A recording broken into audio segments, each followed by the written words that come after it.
जितेंद्र आव्हाड फिर एक बार Donald Trump पर भड़के और कहा, डोनाल्ड ट्रंप ये अमेरिका का राष्ट्रपति है या देशद्रोही।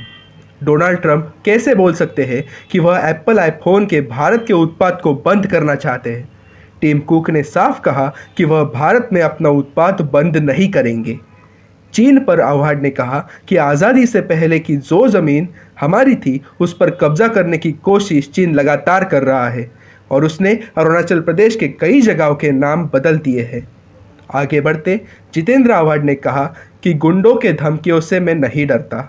मैं विद्यार्थी सेना से राजनीतिक में सक्रिय हूँ और ऐसे गुंडों से मैं डरता तक नहीं।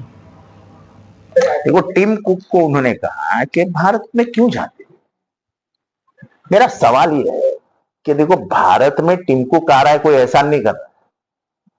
दुनिया के जो बड़े बड़े मार्केट है जहां पे उनके आईफोन बेचे जाते हैं, उनमें से एक सबसे बड़ा मार्केट है इंडिया।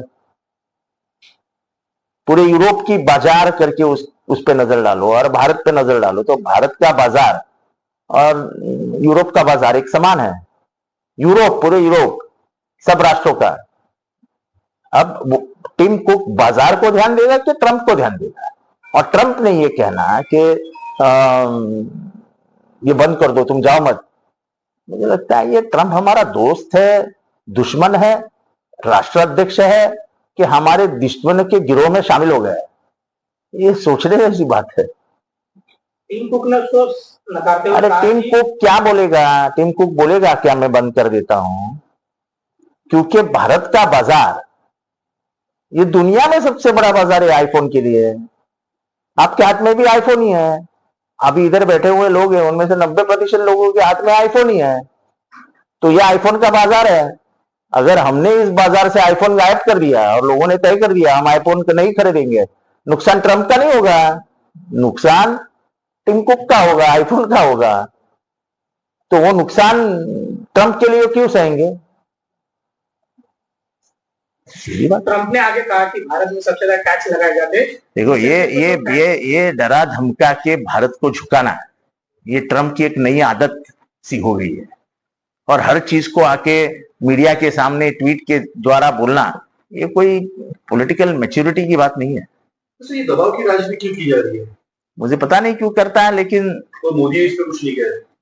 वो भी मुझे पता नहीं क्यों नहीं कहता। पर आम एक भारतीय नागरिक होने के नाते ये जो भी ट्रंप कर रहा है उसे हर भारतीय को वेदना होती है। सर, उन्होंने कहा कि जो टैक्स लगाए जाते हैं वो भारत में अलग अलग तरह के टैक्स है, तो आप भी जिस तरीके से जीएसटी हो या अलग टैक्स लगाए जाते हैं भारत में, उसको कहीं ना कहीं कम करने की जरूरत है।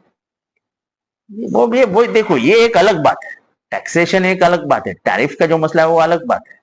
देखो, मैंने पहले जब मुलाकात दी थी तब कहा था कि टैरिफ के माध्यम से, जैसे एक जमाने में ब्रिटिशों ने पूरी दुनिया पे व्यापार के स्वरूप में कब्जा कर लिया था, वैसे ट्रंप साहब, अमेरिका के राष्ट्राध्यक्ष, ये अमेरिका की दादागिरी टैरिफ के माध्यम से बढ़ाना चाहते हैं। ऐसा मेरा आज भी कहना है, जिसको हम साम्राज्यवाद कहते हैं, न्यू इंपेरियलिज्म कहते हैं।